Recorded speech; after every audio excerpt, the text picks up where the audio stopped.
Hello అండి. ఎలా ఉన్నారు? చాలా చాలా బాగున్నారని అనుకుంటున్నాను. మేము కూడా చాలా చాలా బాగున్నామండి. మార్నింగే ఎక్కడికి బయలుదేరాము అనుకుంటున్నారు కదా.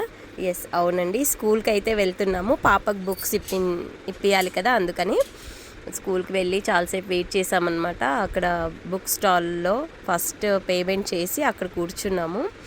ఇంకా మా పాప అయితే పరిగెత్తుకుంటూ వచ్చేసింది. అక్కడ ఇన్ఫామ్ చేశాము, పాపకి వచ్చేసింది. మా బన్నీ బాబు కూడా మమ్మల్ని చూసి పరిగెత్తుకుంటూ వచ్చేసారు. వద్దు బెట, క్లాస్ జరుగుతుంది వెళ్ళు అని వాడిని లోపల పంపిస్తే మళ్ళీ అక్కడి నుంచి కూడా పరిగెత్తుకుంటూ వచ్చేసాడు.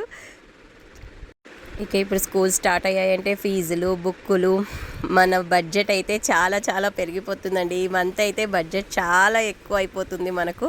అది అందరికీ పేరెంట్స్కి తెలిసిన విషయమే.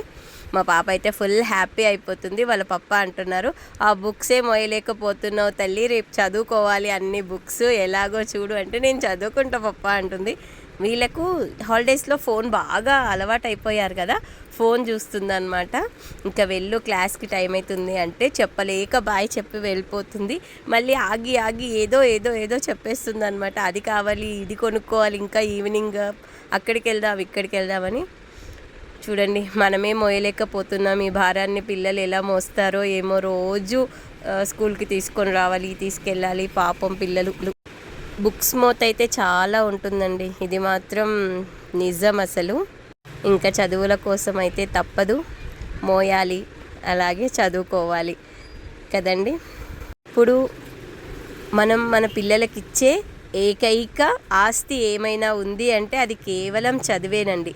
దీనికి ఎంతమంది అంగీకరిస్తారండి? 100% అదేనండి. ఓకే అండి, ఇవాళ వ్లాగ్ అయితే మన బరువు బాధ్యతలు, పిల్లల బరువు బాధ్యతలు అని ఒక క్యాప్షన్ పెట్టేద్దాం. Thank you for watching. Please subscribe చేసుకోండి.